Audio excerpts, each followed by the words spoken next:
Tiga murid SDIT ICH Pandeglang, Banten ini dipulangkan ke rumah saat pelajaran sekolah berlangsung. Ada berita viral lagi terkait seorang guru, bukan? Inilah negara Indonesia yang sangat kaya raya, tapi menjadi negara yang paling menyedihkan di dunia. Kita jujur mengakui bahwa birokrat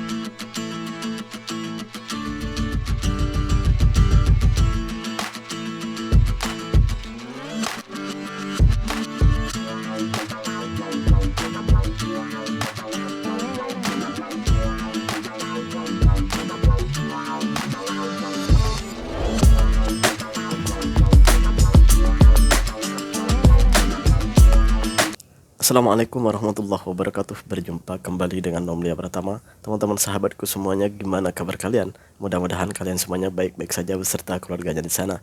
Teman-teman sahabatku, buat kalian yang baru gabung, yang baru nonton video ini, silahkan di subscribe dulu, di like dan di komen guys. Buat teman-teman sahabatku yang udah mendukung support channel ini, terima kasih. Mudah-mudahan kalian semuanya diberikan keberkahan umur, keberkahan rezeki, dimudahkan segala urusannya, baik urusan dunia maupun urusan akhirat. Amin ya rabbal alamin. Teman-teman sahabatku semuanya, lagi gak enak badan teman-teman, lagi sesema, lagi batuk, badan panas, sakit kepala, udah gak kerja berapa hari ini. Aduh, tapi nggak apa-apa lah, daripada diam, gue nggak tahu mau buat apa ya, buat konten aja lah gitu. Seperti biasa guys, kita akan nge-reaction beberapa video. Seperti apa videonya? Ini dia guys. Ini dia guys. Tiga murid SDIT ICH Pandeglang, Banten ini dipulangkan ke rumah saat pelajaran sekolah berlangsung. Ketiganya diantar menggunakan mobil operasional sekolah ke rumah orang tuanya di Menes, Banten. Ketiga murid ini dipulangkan bukan karena nakal. Mereka bahkan tercatat sebagai murid berprestasi. Pihak sekolah memulangkan ketiga anak ini karena orang tua mereka belum membayar tunggakan sumbangan biaya pendidikan dan SPP total sebesar 42 juta rupiah. Anak tertua saat ini duduk di kelas 6 SD terancam tidak bisa melanjutkan pendidikan ke SMP karena tidak bisa mengikuti ujian nasional. Orang tua menilai pihak sekolah sewenang-wenang memulangkan paksa anak mereka. Tiba harus dipulangkan paksa, ya perasaan saya hancur. Anak-anak pun setelah guru-gurunya pulang mengantarkan mereka juga ikut nangis sedih dan menanyakan kapan bisa sekolah lagi. Sudah seharusnya sekolah memberikan perhatian khusus pada murid-murid dari keluarga kurang mampu, terlebih jika murid tersebut berprestasi. Namun hingga saat ini pihak SDIT maupun pihak Yayasan Islamic Center Herwansyah belum memberikan konfirmasi terkait pengusiran muridnya tersebut. Sebenarnya bukan hanya berprestasi sih, nggak berprestasi pun, jika anak itu mau sekolah ya harus tetap dibantu dong. Jangan biarkan sampai anak bangsa kita itu terbelenggu menjadi orang-orang yang tidak tahu baca, tidak tahu tulis. Apakah kita akan membiarkan itu semua, mas? Ada di masyarakat kita yang nggak bisa baca, nggak bisa tulis, nggak bisa menghitung, kan nggak mungkin gitu kan. Ya terlepas itu semua, kok gue jadi bingung ya. Katanya sih sekolah di Indonesia tuh sekarang gratis, katanya. Kok masih ada tunggakan sampai 42 juta itu? Tunggakan apa itu? Gue bingung guys. Coba kalian nih yang ada di Indonesia nih, tolong komentar dong, biar gue nggak bingung. Katanya gratis, tapi kok masih ada tunggakan gitu? Kok ada tunggakan, masih ada yang belum dibayar gitu, katanya gratis gitu. Tolong dong komentar ya guys, gue bener-bener bingung nih ya. Kita lanjut ke video yang selanjutnya. Ini dia guys. Ada berita viral lagi terkait seorang guru, bukan? Ini bukan Bu Supriyani, tapi ini guru lain teman-teman. Ya, seorang guru agama inisial A dilaporkan ke polisi karena diduga mukul muridnya pakai sapu lidi. Guru ini ngajar di SDN 1 Towel, Munah, Sulawesi Tenggara. Dan kejadiannya waktu sekolah lagi kerja bakti. Tapi masalahnya, murid ini nggak ikuti arahan dari guru tersebut. Jadi akhirnya sapu lidi melayang. Tapi bukan niat dengan sengaja untuk nyakitin. Kabarnya murid ini ngehindar, makanya sapu lidi itu melayang kena pipinya. Dan tahu apa yang terjadi teman-teman? Ya, murid ini lapor ke orang tuanya dan boom, guru tersebut dilaporkan ke polisi. miris. Lalu sekarang si guru udah jadi tersangka. Tapi coba deh kita mikir matang-matang. Gua nggak bilang bahwa kekerasan itu oke. Kita bayangin aja, jadi guru di zaman sekarang siswa-siswa tuh makin liar, makin susah diatur. Mau disuruh kerja bakti aja nggak mau. Terus kalau dihukum dikit lapor polisi. Lah, terus gua harus gimana, Pak? Dan buat orang-orang tua di sana, coba deh kalian bayangin, ada di posisi guru, pasti ngerasa juga anak-anak sekarang itu brutal, ngerasa paling bener, dan kalau salah dikit, lapor. Intinya gue bukan bela kekerasan, tapi kadang sebagai orang tua dan masyarakat, kita harus ngerti juga posisi guru. Apakah dengan lapor polisi tiap masalah bakal bikin pendidikan kita makin baik, atau malah makin hancur, kalian dikriminalisasi? Ya, share pendapat kalian di komen teman-teman. Ya, gue melihat di perkembangan belakangan ini tuh beda banget dari dulu, guys. Dulu di masa gue tuh, waduh, lu mau dipukul gimana pun nggak ada tuh orang tua yang mau ngelaporin. Nggak ada, di zaman gue nggak ada. Malah orang tua tuh sangat beruntung jika seorang guru atau ustadz atau guru di sekolah, cikgu di sekolah gitu, mau memberikan apa ya, pukulan sama anaknya karena anaknya bandel gitu ya. Karena anaknya ya pokoknya gitulah, bandel lah gitu ya. Itu orang tua dulu bersyukur, bukan ngelaporin ke polisi. Itulah anak-anak dulu itu. Bedanya sama anak-anak sekarang. Anak-anak dulu itu pinter-pinter walaupun sekolahnya cuman sekolah bawah. Sekarang itu sekolahnya tinggi-tinggi. Tapi anak-anak dulu itu nggak kalah sama anak-anak yang sekarang yang sekolahnya tinggi-tinggi gitu. Itulah perbedaannya dulu. Sekarang guru salah dikit, ustadz salah sikit, mukul sikit, dah laporin polisi. Laporin polisi semua. Las nanti guru-guru marah semua, cikgu-cikgu marah semua, ustadz marah semua. Suruh aja dengan kita semua, mampus. Emang kita bisa? Coba bayangin, emang kita bisa? Gua nggak, bener kata abang tadi, gua nggak ngebela kekerasan ya. Gua nggak ngebela kekerasan. Tapi kalau masih dalam koridor sewajarnya, memukul murid, pukul murid agar murid itu tidak bandel, tidak nakal, is okay. Apa masalahnya? Kan itu untuk kebaikan si murid, agar tidak bandel, agar tidak nakal, kan gitu. Kita berlanjut ke video yang selanjutnya. Ini dia, guys. Inilah negara Ini dia, Indonesia guys. yang sangat kaya raya, tapi menjadi negara yang paling menyedihkan di dunia. Indonesia adalah sebuah negeri yang memiliki sumber daya alam yang sangatlah berlimpah ruah.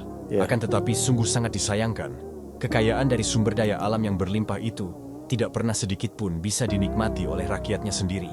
Padahal jika sumber daya alam itu bisa dikelola dengan baik dan benar, maka sudah pasti seluruh rakyat Indonesia akan menjadi bangsa yang sangat makmur dan sejahtera. Karena sumber daya yang tidak terbatas itu meliputi segala unsur yang bisa memenuhi segala kebutuhan manusia untuk membangun sebuah negara yang maju. Mulai dari kekayaan laut, kekayaan pariwisata, kekayaan tambang, kekayaan pertanian dan rempah-rempah, kekayaan minyak, kekayaan hutan, dan masih banyak lagi. Sebenarnya apa masalah utama yang menjadikan Indonesia begitu sulit untuk maju dengan sumber daya alam yang memukau itu? Dan apa yang salah dari negara kita hingga kekayaan alam itu tidak bisa dirasakan oleh seluruh rakyat pribumi Indonesia? Karena sejak meraih kemerdekaan 79 tahun yang lalu hingga sampai detik ini, rakyat Indonesia belum pernah sedikitpun merasakan dan menikmati arti dari sebuah kemerdekaan yang sebenarnya. Maka disinilah peran seluruh pemerintah Indonesia patut dipertanyakan. Dalam konteks ini Presiden beserta seluruh jajaran kabinet menterinya, karena Presiden sebagai pemimpin tertinggi negara, dia memiliki kekuasaan dan tanggung jawab penuh atas kecerdasan dan kesejahteraan seluruh rakyat sebagaimana perintah dari konstitusi. Seharusnya sumber daya alam yang melimpah ruah ini bisa menjadi harta paling berharga jika dikelola oleh sumber daya manusia yang cerdas dalam sistem pemerintahannya. Karena sejatinya rakyat Indonesia itu tidaklah sebodoh sebagaimana yang telah dunia anggap selama ini. Bahkan jika kita tarik ke belakang, kecerdasan orang Indonesia itu mampu bersaing dalam level internasional. Karena tidak sedikit penemuan orang Indonesia yang telah diakui oleh dunia, tapi ditolak mentah-mentah di negaranya sendiri. Dan itu adalah bentuk dari betapa rendahnya sumber daya pemerintahan Indonesia untuk mendukung dan menghargai karya dari bangsa dan rakyatnya sendiri. Sampai kapankah keadaan yang sangat mengerikan ini akan terus berlanjut? Apakah sampai Pulau Papua dikuasai oleh Amerika? Sampai Pulau Kalimantan tergadai kepada Cina? Ataukah menunggu negara ini menjadi terpecah belah? karena tidak terbaginya keadilan secara merata dan hutang yang terus bertambah. Entahlah, hanya waktulah yang akan memberikan jawaban pasti. Yang jelas, jika kekayaan alam Indonesia yang tidak akan habis hingga 1000 tahun ke depan ini tidak diiringi oleh tindak lanjut dan langkah konkret dari pemerintah, maka kerugian yang dialami Indonesia akan semakin sulit untuk dihitung. Karena sudah terlalu amat banyak harta kekayaan alam negeri ini yang dikeruk dan dirampas oleh asing. Lalu keadaan warga pribumi tidak lebih hanyalah menjadi babu yang tinggal dan tersandera di dalam rumah mewah milik mereka sendiri. Bener juga ya, dari semua kata-katanya itu. Iya, kita harus sadar itu. Kita itu kaya raya loh. Apa sih kita yang gak punya? Negara lain yang gak punya, kita punya kok. Tapi kenapa kita itu masih dalam lingkungan negara-negara yang miskin gitu ya? Patutnya kan kita jadi negara kaya gitu. Aduh, gue nggak tahu lo mau ngomong apa. Ntar kalau ditegur gini, pemerintahnya nggak mau. Kayak Indonesia terlalu luas, masyarakatnya terlalu banyak. Prep. Kita berlanjut ke video yang selanjutnya. Ini dia guys. Marilah kita jujur mengakui bahwa birokrasi di kita sangat terkenal ribetnya. Sangat terkenal Betul Pak Presiden. lambatnya. Ya diperbaiki dong. Bahkan ada pembicaraan oleh rakyat kita bahwa birokrasi pemerintah kita sering mempersulit bukan mempermudah keperluan rakyat. Ya. Bahkan ada yang mengatakan kalau bisa dibikin sulit, kenapa dibikin mudah? Ya, ini saya minta menteri-menteri sekarang, mari kita lebih berani, mari kita lebih tidak ragu-ragu Ya. untuk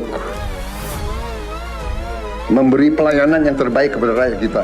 Jangan ragu-ragu kalau saudara tidak puas dengan pejabat-pejabat di bawah Anda, laporkan, segera kita ganti. Begitu banyak orang yang mau mengabdi. Tidak ada orang di sini yang kebal, yang tidak patuh, tidak bekerja keras untuk bangsa dan negara dan rakyat.